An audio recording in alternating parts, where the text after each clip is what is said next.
I'd like to welcome everybody to today's presentation on Alzheimer's and dementias, evidence-based intervention strategies. I think in the YouTube title it actually said groundbreaking strategies, but that's just one of those clickbait words they want you to use. In this presentation, we'll review the scope of practice for mental health clinicians, identify who's involved in the treatment process, review the most common cognitive staging tools and their purpose, and discuss evidence-based interventions for symptoms in each piece of life. Counseling is more than talk therapy, and I want people to recognize that. If you are going in to work in an assisted living facility or a nursing home, you may not be able to effectively engage in what we typically think of as talk therapy, Rogerian therapy, where they're going to do a lot of talking, you're going to do the reflecting. If you're working with people who are experiencing cognitive decline, some of the cognitive tools that we sometimes use may not be very helpful. So what can we do within our scope of practice? So counseling is defined as rendering to individuals, groups, organizations, or the general public. So this includes people who are patients and the general public. Any service involving the application of principles, techniques, methods, or procedures of the counseling profession. We can engage in counseling. We can in testing. We can select, administer, score, and interpret instruments designed to assess aptitudes, achievements, or interests, or to understand and measure or facilitate or diagnose problems or dysfunctions within the context of human growth and development. In order to do testing, you need to be approved at one of 4 different levels. If you've got your master's degree and you're licensed, you're going to be able to administer almost every test that's out there, with the exception of some of the more medical neuropsychological tests. As clinicians, we facilitate human development and adjustment throughout the lifespan by preventing, diagnosing, and treating mental health issues, emotional health issues, and behavioral disorders, and associated issues which interfere with mental health and human growth and development. We're going to work with people, for example, on relationship skills if they don't have supportive relationships. Now, that's not specifically a mental, emotional, or behavioral disorder. When you're working in assisted living facilities, or even with older adults who are aging in place, one of the things that you may do a lot of is working with their loved ones or working with their team to help provide care that is individualized for the individual to reduce their symptoms of distress and agitation. We can conduct assessments and diagnose for the purposes of establishing treatment goals and objectives within our scope of practice. And we already kind of talked about what that scope of practice looks like. We will plan, implement, and evaluate treatment plans using counseling treatment interventions. These interventions may mean the application of cognitive, so thinking tools, affective or emotional tools, behavioral, including behavior modification, behavioral activation, and systemic counseling strategies, which include principles of development, wellness, and pathology that reflect a pluralistic society. We need to recognize differences between groups and individualized treatment. Okay, so you get a better idea of what counselors can do. And again, it's not just sitting in a chair and providing a safe space with minimal encouragers. You may need to use different strategies. And we're going to talk about a lot of those strategies today that are really fascinating. But first, let's focus on who's involved in the care of someone who is in an assisted living facility or who is an elder who is experiencing cognitive decline. The system can identify symptoms, triggers, and interventions. So we need to understand who's part of that system, who can provide us information about what's going on and what might help. Obviously, the patient can provide information. If you're going outside of the patient, especially if you're talking to their family or maybe their roommate, if they're sharing a room or something, it's important that you have that appropriate release of information. I will point that out. If the patient has been declared incompetent and has a legal guardian, then you're going to be communicating with that legal guardian as well. And that's a whole different ethical video that I can do at a different point. Also part of the team are the staff at the assisted living facility, the nursing facility, or the home care providers, getting information from them. Now, there's a caveat in the HIPAA requirements that say if we are communicating with another person who is bound by HIPAA, and we're doing it in order to coordinate care, we do not necessarily need an explicit release of information to coordinate care. You're not going to give them all your progress notes, but you can talk to the nurse that's the charge nurse at the facility, or you can talk to the caregiver that is coming in to provide skilled nursing services or physical therapy services to the individual in their home. Medical providers. Obviously, most people that we're working with in these situations are under the care of a medical provider or more, and you're allowed to communicate with them, and you can even bill for it, but we'll talk about that at the end, in order to coordinate care and make sure that everybody's on the same page.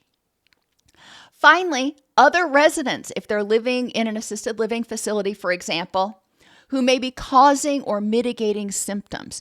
You may have Sally come to you or go to the charge nurse or something and say, you know what, Sam seems really withdrawn and I'm worried about him. We used to talk all the time. And then that person can take that information and pass it on to the clinician, coordinate care. Likewise, if there's somebody in the facility that's doing something that triggers your patient, obviously you're going to work with your patient to help them tolerate the distress, but there may be a situation where you've got to do a intervention of some sort. Obviously, if you're involving people in the ALF that are not part of the person's actual medical treatment team, you're going to need to get appropriate releases of information. I can't go over to Sally when I get into work that day and say, hey, Sally, I hear you told the charge nurse that Jim Bob is not doing so well. You want to tell me about that? I can't do that. But what I can do is talk with Jim Bob. You know, we can take the information in, we just can't respond to it, and talk with Jim Bob and see if he's willing to sign a release. So maybe I can talk to Sally.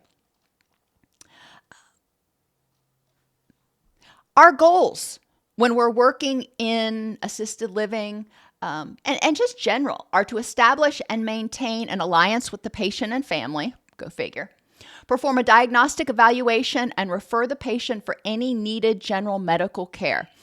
When you're working with older adults and people that are in post-acute care and nursing home care, a lot of times there are a variety of underlying medical issues that either are being addressed or may need to be addressed. Urinary tract infections and upper respiratory infections, diabetes, those are three of your biggest. We need to assess and monitor psychiatric status for the presence of non-cognitive psychiatric symptoms and the progression of cognitive symptoms. In the past videos, we've talked about the fact that if a person has cognitive decline, then you may be able to slow that process for them. And it doesn't necessarily mean they've got dementia. If they're diagnosed with dementia, that's a progressive disease. Now, there are a lot of things that we can do to slow the progress. So we're going to be monitoring the progression of those symptoms, and we're going to be noticing, hey, what is it that we do that actually helps this person sort of maintain? We want to educate the patient and their family about future symptoms and the care likely to be required.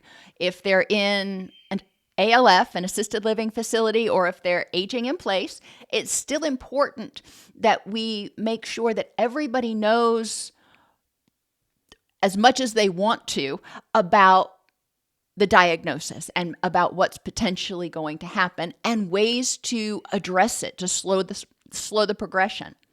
We want to educate the patient and family about the illness, its treatment, and sources of care and support that are available.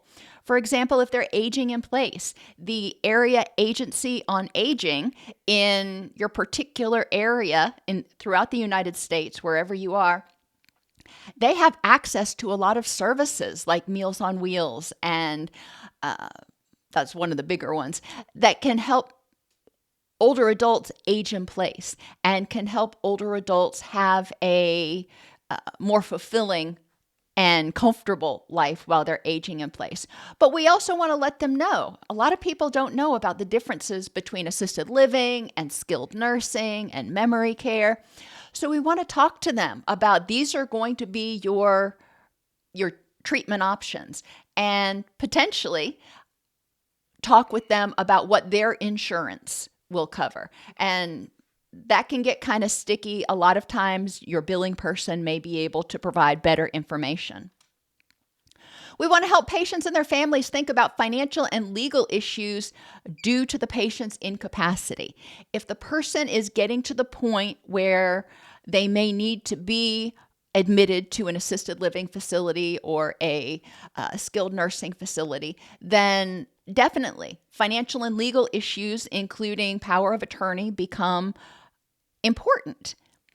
We want to monitor safety and intervene when required. If you notice that your patient is falling a lot, or if you notice that your patient is having difficulty remembering to take their medication, those are safety issues that we need to address with the patient as well as potentially the treatment team. We want to help them improve their quality of life. We want to maximize function in the context of existing deficits.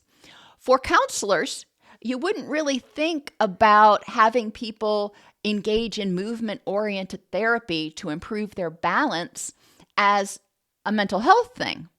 But if you don't feel safe on your own 2 feet, if you feel wobbly, then you may not engage with other people. And if you're not engaging with other people, then you're not going to have as much cognitive stimulation. You may feel withdrawn. You're not going to have the benefit potentially of as much oxytocin, which we know is an anti-inflammatory.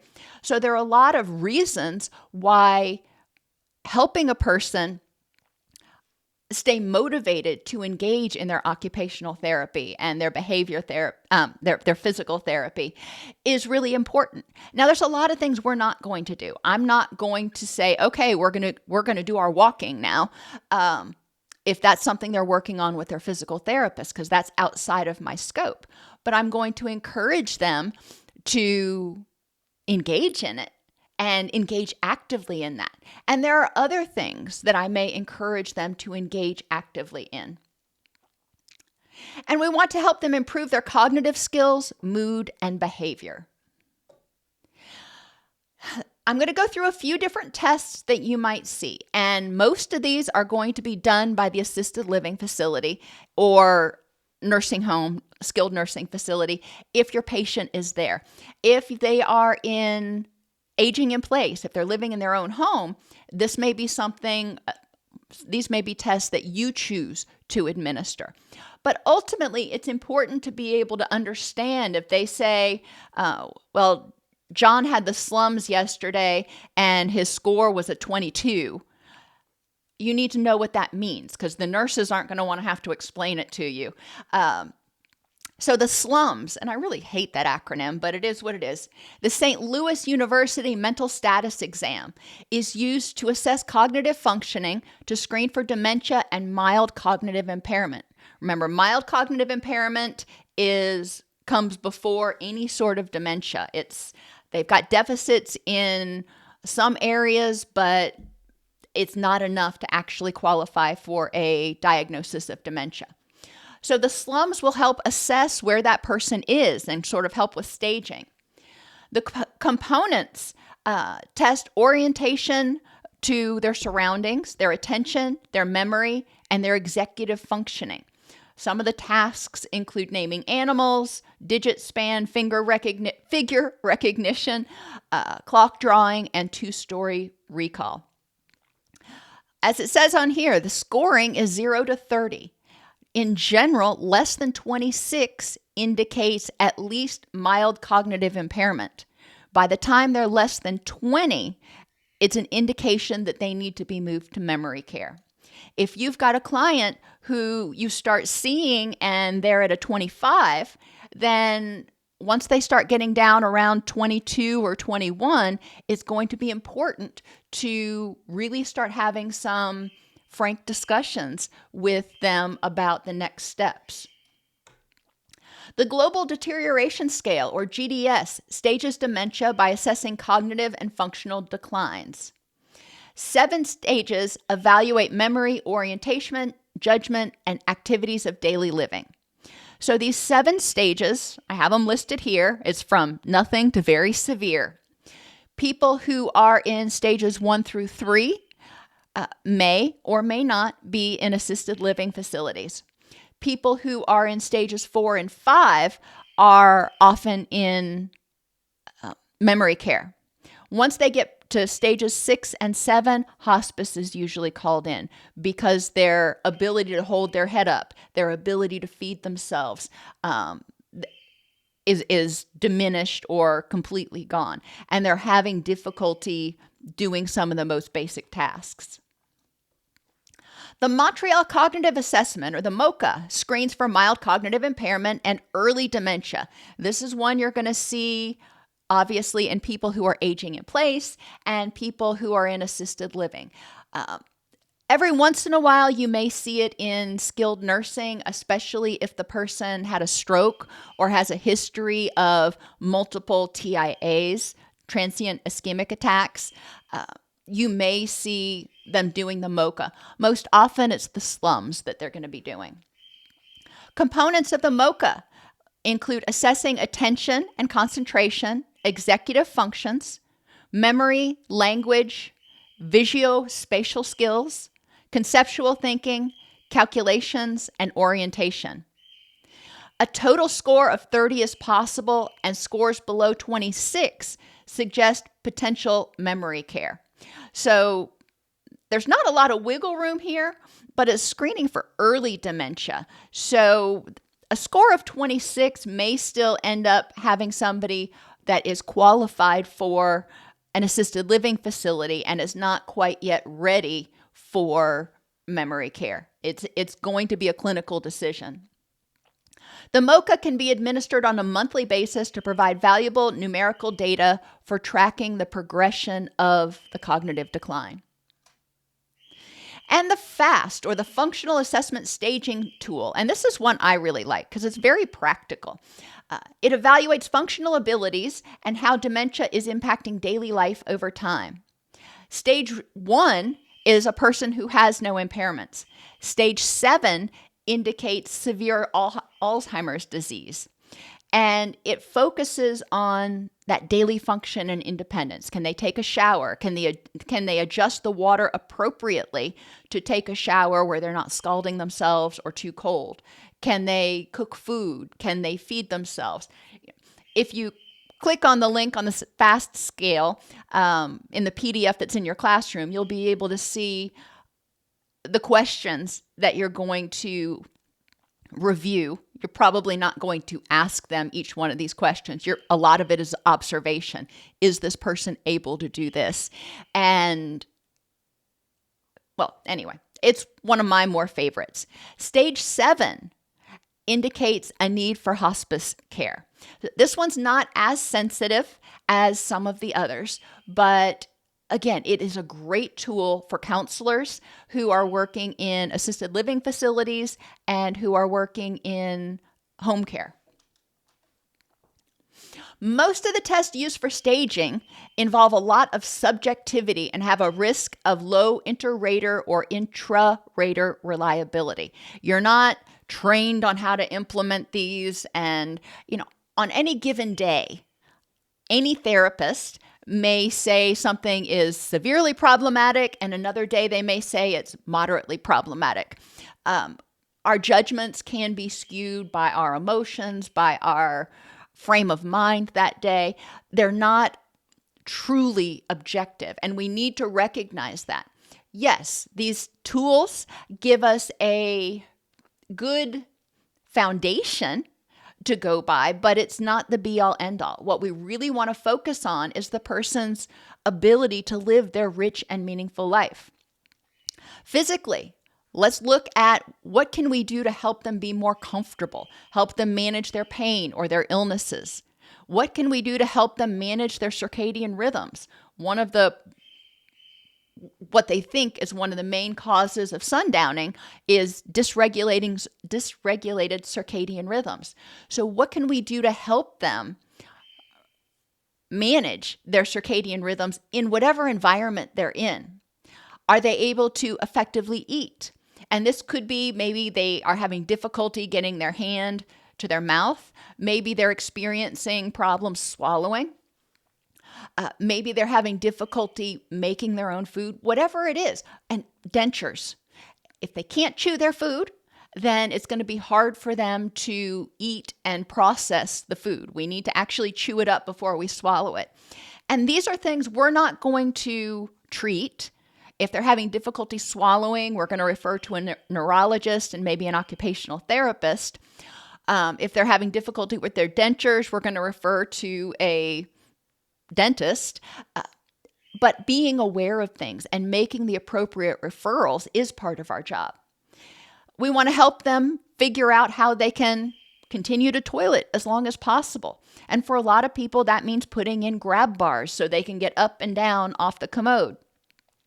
Some people need to have a toilet by their bedside. And that's another thing. There are a lot of accommodations that can be implemented for people who are having difficulty with mobility and or having difficulty with memory, so they can continue to live their highest quality of life with as much independence as long as possible. We want to pay attention to their weight. If your person suddenly starts losing weight, we want to figure out why. Are they not hungry? Are they in pain? Are they having belly aches when they eat? Are they not getting enough food? One of the most common complaints, unfortunately, in nursing homes and assisted living facilities is that people will ask for seconds and they will be denied seconds. And that's awful. They have every right to ask for seconds. They have every right to have dietary needs met. If you notice their weight is dropping, bring it up with the treatment team to figure out if there's something else going on. If their weight suddenly starts going up, likewise, we probably want to pay attention. Is it actually weight, or are they starting to retain a lot of water, having a lot of edema? And that could indicate an underlying organ issue that may need to be addressed. Just like toileting, we want to make sure they can bathe independently as long as possible, and they can get up and down from their bed, from their chair, and maybe even from the floor. Now, most older adults are not going to willingly go down to the floor, but should they fall and obviously not break something, making sure that they know what they need to do to rotate onto their knees and get up from that position. Likewise, if they can't do that, or if they're worried they can't do that, making sure they have a medical alert pendant is really important. And a lot of state Medicaid covers the medical alert pendant. So check that out with your particular state. Interpersonally, we want to help them with communication. If they're having difficulty communicating with others because they've slowed cognitively, okay, that's fine. We need to validate that they're smart. They're not, they haven't lost anything. It just takes them a minute longer to get their thoughts together. And we need to help the people around them understand, just be patient. Don't jump in. Don't finish sentences for them.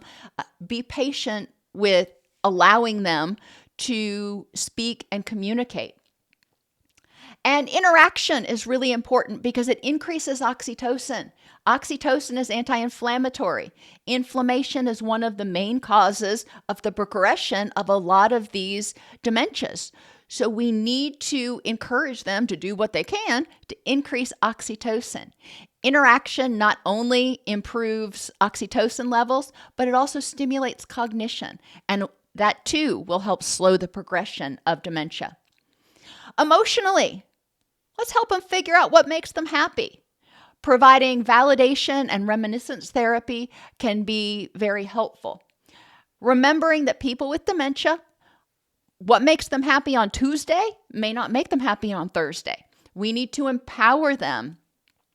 Ideally, trying to switch gears instead of telling them what to do. Hey, why don't we go over here and play this game? Asking them, would you like to go over here and watch the birds? Would you like to do this? Asking them questions, empowering them to be able to say yes or no or suggest something else is really important. Cognitively, cognitive stimulation therapy, we are going to talk about in a few minutes, and that is a huge part of working with people with dementias. Joining is another issue or another thing that we need to consider. Just like when you're working with somebody with schizophrenia that is in an active psychotic episode, trying to argue with them that their perceptions are inaccurate, you're not going to get anywhere.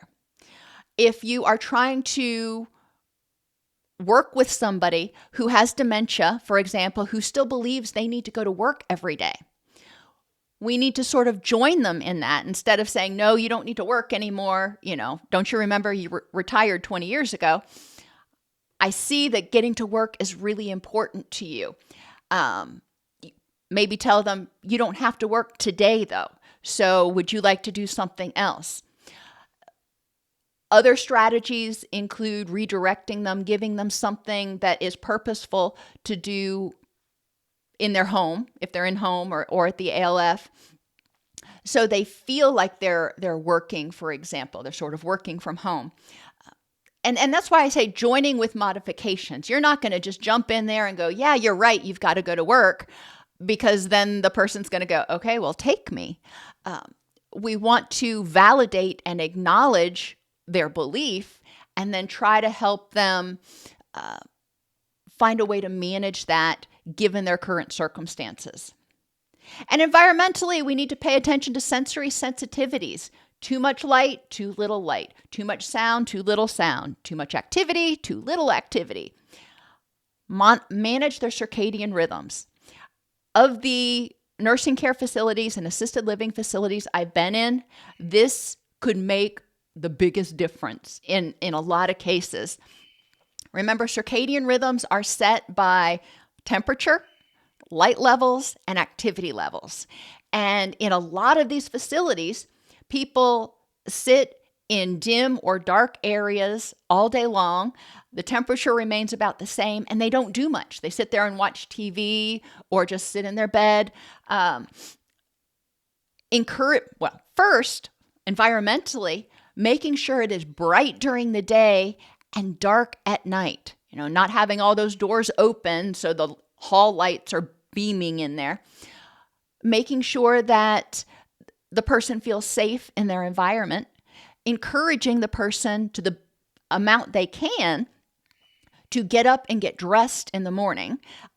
That's a huge trigger in the brain for, hey, a new day's starting. I'm getting up, I'm getting dressed. Not everybody showers in the morning. I'm getting up, I'm getting dressed, I'm going to breakfast. In a lot of the assisted living facilities, it's encouraged strongly to go to the dining room for your meals. Why is this? Not because they want it to be easier for them, although it does help. It's because that helps set those circadian rhythms and will reduce the one of the influences on agitation and sundowning. And we need to provide accommodations. If people need a walker, if people need a Well, apparently canes are not allowed anymore in most nursing facilities. So people are either going to have walkers or wheelchairs, making sure they have grab bars where they need them, making sure they can access their call button if they need to access their call button. All of those things are important. Making sure when they pull their call button that they get a response in a reasonable amount of time. If they're sitting on the commode and they can't get up and they pull their call button and they're sitting there for 45 minutes, that's not good. That's not okay. We'll talk about Ombudsman in a little while. So let's talk about some of these interventions. I've given you some ideas about things we're going to focus on, but what do we actually do? Reminiscence therapy is a cognitive and affective intervention. It uses sensory prompts, including photos, music, objects, or scents. It can even, when we think of sensory, visual, auditory, olfactory, smell, even touch can be reminiscent for some people. So sometimes if they're living at home and you go out to the swing outside where they used to sit with their significant other and drink their coffee in the evening or something, that can be a sensory prompt or a sensory trigger for them. You can go out there and sit out there with them and talk about what that was like. Ask open-ended questions and encourage elaboration on past experiences and emotions. Tell me what it was like for you when your husband was gone to the war. Tell me what it was like for you when this happened or what have you. It's important to focus on what they call the reminiscence bump. And this is memories that they have from ages about 15 to 30. So that's your young adulthood and your late adolescence. I'm not sure why 15 to 30 is sort of the magic sauce, but they find that most people with dementia, this is one of the last places that they actually lose their memories. So taking them back to that time. And for me, I'm big into music. And I was trying to think the other day about some music interventions to use. And I was having to take my patient's age and then figure out, okay, what era of music were we in when this person was in their 20s? And turns out it was 1950. But thinking about that, so you know what kind of prompts. You can do research. If you're working in an ALF, a lot of your clients are going to be around the same age, and you can do your research as to what was going on when all of these people, or most of them, were 15 to 30 years old. And that will give you more to talk with them about, to help them reminisce about. And we don't want to reminisce just on, the scary things or whatever. Reminiscing on what was it like when your loved one came back from fighting in the war. Oh my gosh, how awesome was that? You can create memory books or treasure chests. Not everybody has the manual dexterity to create scrapbooks and memory books. Now, you can do it for them. If they hand you pictures or give you things, you may be able to help them put it in the book. Ideally, you're talking about it as you're doing it, because obviously counseling is not arts and crafts. So by virtue of the activity that you're doing, you're stimulating that reminiscence, you're stimulating that cognition, and you're creating sort of a new memory. If you don't want to do that, some people prefer treasure chests, and it's just basically a big box, and you can decorate the box or they can decorate the box if they want to, where they store their pictures, their mementos, maybe little knickknacks and pieces of jewelry that remind them of their past. And group discussions can also be used where people share memories and experiences in a structured setting. You may start out by saying, how many people here remember when their spouses came back from World War II or the Vietnam War? And they'll raise their hand if that applies to them. And then you can start talking about that. I know I keep going back to the war because that's one of those, pivotal points. But you can think about other things that were going on, ideally happy things. Who remembers when JFK was elected? Who remembers, and What did you think about that? Any of this thinking and pulling those memories out, activating those cognitive pathways is really important. Reminiscence therapy helps people go back to a time when they felt safe and empowered, and this helps them turn their attention to times that triggered positive neurotransmitters. So if I'm thinking about when my loved one came home from World War II and how happy I was to see him and how wonderful it was, all of a sudden I'm going to have this flood of dopamine and serotonin and oxytocin and all this other stuff. That's good. That's positive. They are having that reaction. And it also activates those neural circuits. Reminiscence therapy, if you help them focus on positive memories, can help them deal with their sympathetic dominance. That is, the sympathetic nervous system or the stress response system in older adults tends to be hyperactive, and the relaxation mechanism tends to be underactive. If we can help them strengthen that relaxation mechanism, help them activate that vagus nerve and all of the happy chemicals, so to speak, you can help, to a certain extent, rebalance so that sympathetic nervous system isn't as dominant.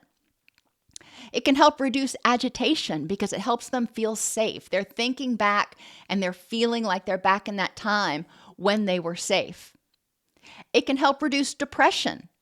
If they're focusing in the moment and they kind of realize that they're not thinking too clearly and they're frustrated that they can't think as quickly, they can start feeling depressed and anxious and all those things. If they're thinking about times in their past when they were safe, when they were empowered, when they were happy, then it can help temporarily alleviate that depression. And we can maybe help them focus on how they can bring some of that into the present. What was it that helped you feel happy and safe and empowered back then that we might be able to do a little bit of now? And confusion. Reminiscence therapy basically says, okay, you're confused in the moment. Let's take you back to a time when you weren't confused. Because when we get confused, we get stressed. When we get stressed, that sympathetic nervous system kicks off and we become more stressed and more confused. You don't think clearly when you're in the fight or flight response. So by turning their attention to the past with reminiscence therapy, we are essentially helping them develop a distress tolerance skill so they can think about a time when they were happier, when they were less confused, and downregulate. When they come back into the present, when they start talking about what's going on now, then they're not in that adrenaline haze.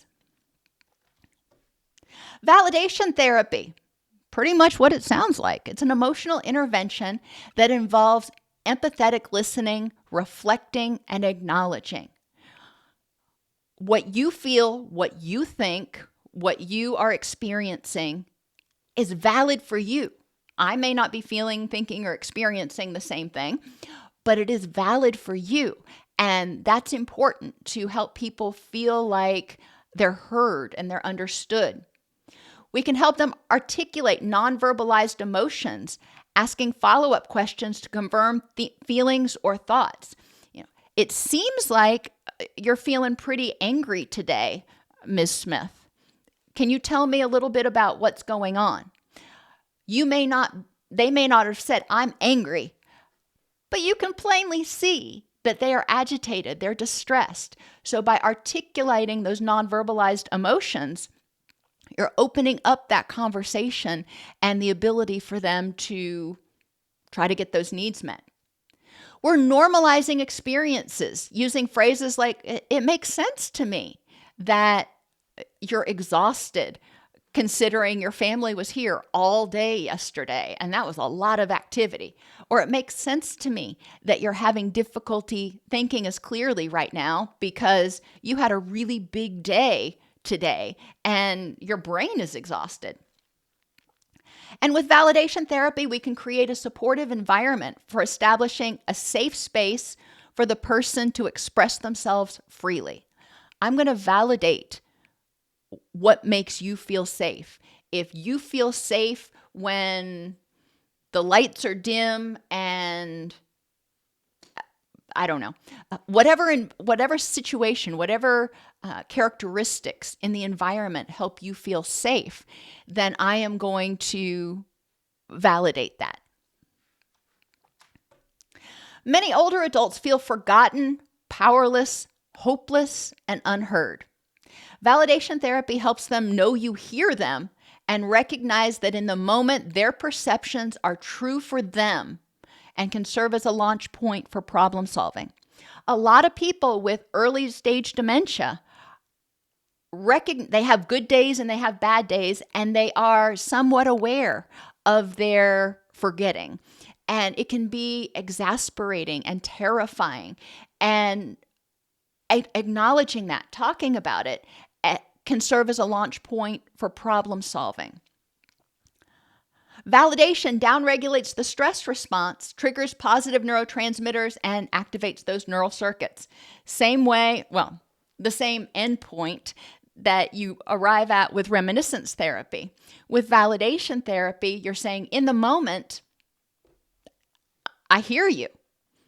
I respect what you're feeling and thinking and needing, etc. So they're not feeling like they've got to argue. They're not feeling like you're taking their power. They're actually recognizing that, hey, you hear me, and maybe you're going to be able to help me. Scenarios that may come up that can be helpful with validation therapy. The person may think, my kids never come by or call. I was just dumped here. Validation therapy meets the patient where they're at and works to identify solutions. So you may say, it sounds like you're feeling very lonely. I'm wondering why your kids haven't visited in a while. Maybe they live 5 states away. We don't know. But we're opening that up instead of saying, well, you know that they just can't travel this far. We're going to start talking about it. Or you may say something like, even though they were here last Wednesday, I know it can feel like forever because you miss them so much. You're validating it. Even though they're using those extreme words, they never come by and they just dumped me. We're not contradicting that. We're validating how they feel in the moment and then helping them explore those thoughts and feelings. The person says, I have to go to work. My boss is going to be angry if I'm late. They've been retired for 20 years. You may tell them, you know what? The office is closed today. Or if necessary, you may say, I'll call your boss and let him know. If appropriate, and that's if the person's able to understand what you're saying and it's not going to make them feel disempowered and trigger agitation, which is why I say if appropriate, you may remind them that they're retired and they don't have to go to work anymore. It's a case-by-case basis. The client may just start saying, no, no, no, no, no. Okay, well, we don't know what that's about. What we say, validate, I see you're feeling very angry or scared right now. What can I do to help you feel more comfortable? I'm not going to say, I see you're feeling scared, but you're safe. Well, they're not feeling safe. So what can I do to help you feel safe? Or you can say, it's maddening when this happens. You just can't get your fingers to grasp those little buttons. That's a big issue for a lot of older adults, having that dexterity. And they may get really frustrated when they're trying to dress themselves. Appropriate empathy can be helpful too. For example, yeah, I hear you. My hands hurt. When my hands hurt, I wish all my clothes had zippers. I have arthritis in my hands.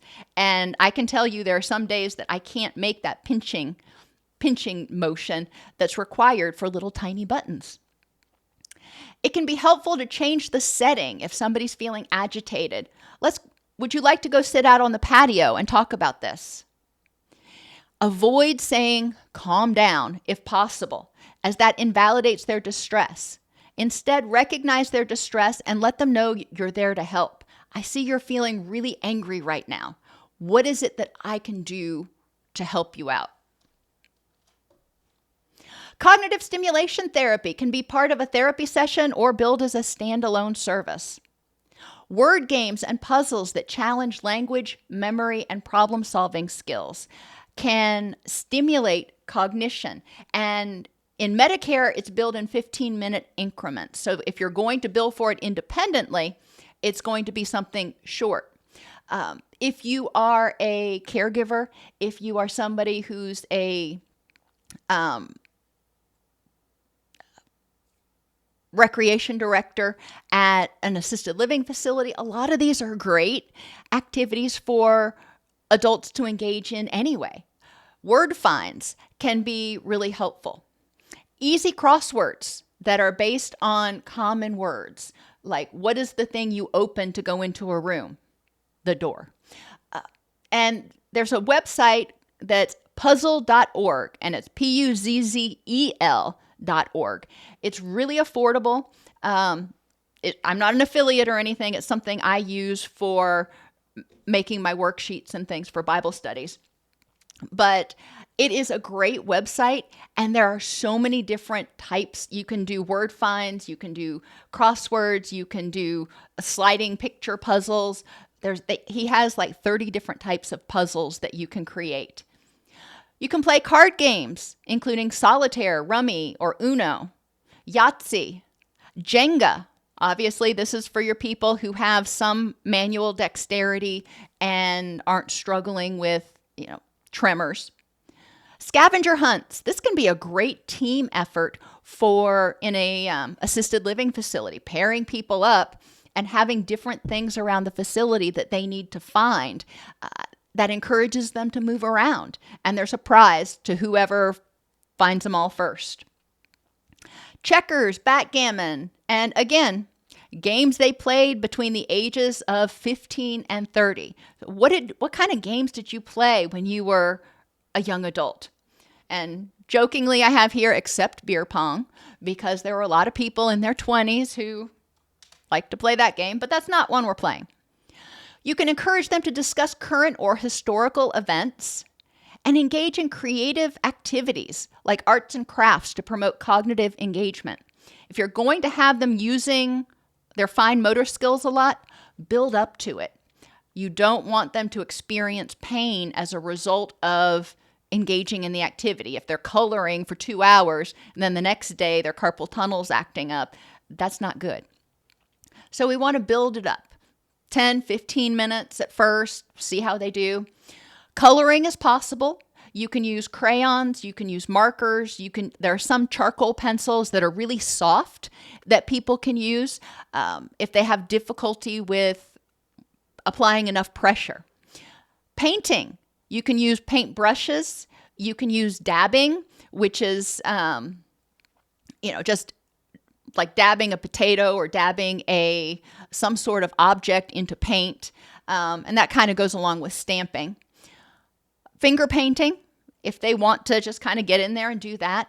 Or even stenciling. The nice thing about stencils is you tape it to the paper and then it's big strokes. And they actually have ergonomic paintbrushes for those bigger paintbrushes, not for the little art paintbrushes, but for the bigger like house paintbrushes. And you can do stenciling that way if somebody wants to engage in it. Stamping, you can get those little rubber stamps that we used to use for picture books and scrapbooks and encourage people to use those and make designs. Clay modeling, using their hands to model the clay can improve hand strength, can give them something to think about. Gardening or planting, baking, and crocheting either with hooks or with looms, depending on the amount of their manual dexterity. You can also encourage them to use music, to sing, play an instrument like the piano, the tambourine, or even the drum. Again, I'm trying to think about people who may have difficulty with their hands or may have tremors and they're not able to do some of the things, but there are other things that they can do. Psychoeducation and health literacy are also strategies we can use. We create an understanding of the issue and problem-solving options to help them move toward their rich and meaningful life. This is one of those straight-up cognitive behavioral strategies. Encourage them to create a vision board for their rich and meaningful life, and you can refer back to that and say, okay, tell me about this person over here that's important in your rich and meaningful life, and tell me who they are and what you would like to do to strengthen that connection. We can help them use mindfulness, reviewing their rich and meaningful life and deciding, how am I going to use my energy today to move toward something that's important to me? We can use cognitive restructuring to help them identify and modify inaccurate or unhelpful thoughts. Obviously, as the dementia progresses, cognitive restructuring becomes less effective. But in early stages of dementia, identifying thoughts like, this is hopeless, it's going to progress really fast, I am useless, those sorts of things, we can help them restructure. And by doing that, we're reducing stress, physiological stress, and inflammation. Help them with living in the and, embracing what is, and moving toward their rich and meaningful life despite challenges. You're working with Sally, and today's a good day for Sally, but she recognizes that the last 3 days have been bad. Okay, well, let's live in the and. How can you use your energy to embrace what is today, that you're having a good day, and move towards your rich and meaningful life, and acknowledge without criticism those bad days? All right, I had a bad day. Yeah, it is what it is. Getting angry about it is just going to increase stress and inflammation. We can help them with SMART goal setting, creating specific, measurable, achievable, realistic, and time-limited goals. When they're having good days, when they're present, what's one thing we can do right now to help you feel better?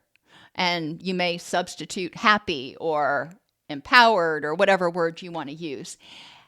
And by doing that, you're saying, okay, you do still have the ability to use your energy and move toward that rich and meaningful life, and, or despite, however you want to put it, also knowing that you have a diagnosis of dementia. We can work with self-talk modification, replacing negative self-talk with constructive, compassionate self-talk. Saying something maybe like, wow, it's really harsh to call yourself names because you forgot something. I know it's maddening. And it happens. We all do it sometimes. So let's talk about some strategies that you can use so you don't forget. For example, writing things down. Hardiness is commitment, control, and challenge, helping them recognize all of the things that are important in their rich and meaningful life, what aspects of their life they have control over right now, and viewing moving toward what's important in their life as a challenge. It's not overwhelming. And yes, there may be some obstacles in the way. So, all right, that's a challenge. Let's figure out how to move towards your life and deal with that challenge. Encourage them to keep a gratitude journal. Turn their attention to what is going right. We are hardwired to pay attention to what's going wrong. Forcing ourselves to turn our attention to what's going right. We're not ignoring what's going bad. We're saying, yeah, that exists. And all these other things over here are going pretty well. Tell me about your granddaughter. Tell me about your dog. Impact jars can be really fun. We used to do this in residential treatment. Have little slips of paper that residents can fill out that tell someone how their presence has positively impacted them. And then encourage the residents to read the notes and reflect on that experience. So if John says, it was really helpful to me and I felt really cared about when you checked on me today. Okay, so tell me about what was going on when you checked on John and how did you feel after you checked on him?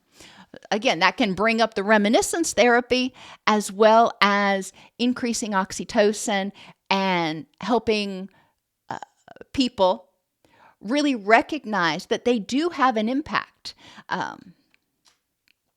Affective strategies, emotional awareness, help people identify and communicate their feelings.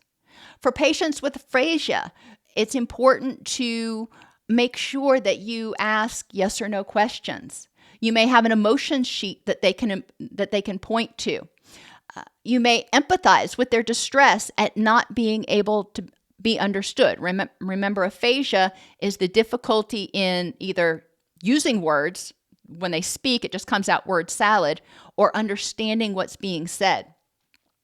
It is important, however, for patients with aphasia to review their chart for a constraint-induced language therapy intervention, which means we really don't want to encourage people to use nodding or pointing. We want to encourage them to actually use their words. So you don't want your intervention to be counter to someone else's intervention, but there's also a meeting in the middle somewhere where if your patient is experiencing too much distress, that you make sure they do have a way to communicate with you, and then you can let the occupational or speech therapist know about what happened after the session. Distress tolerance skills help clients downregulate and manage their distress. Help write down 3 or 4 distress tolerant thoughts and have them post it somewhere where they see it on a regular basis. Teach them grounding activities like looking around and identifying 5 things that are green. Teach them square breathing with or without bilateral stimulation. That means breathing in for 4, hold for 4, out for 4, hold for 4. That's square breathing. Now, bilateral stimulation would also involve either rubbing your arms like this or tapping like this while you're breathing. Some people find that intensifies the effectiveness of the square breathing. And encourage them to request assistance to reduce spiraling. If they feel like they're starting to get agitated, let them know, okay, when you start feeling that way, go talk to the charge nurse or go talk to whomever. And behavioral strategies. Biofeedback is one, and obviously you need a little bit of training in it, but basically you're going to put a polar heart rate monitor on the patient, and you have it on the phone app so you can see their heart rate. And you're going to, at first, have them walk and then sit down. And when they sit down after they walk, you're going to watch their heart rate go down. You can use biofeedback in conjunction with exposure therapy as well as relaxation techniques. Behavioral activation therapy increases engagement in activities that provide a sense of accomplishment or pleasure. So we're doing things that help them feel purposeful. And role-playing can also stimulate communication as well as cognition.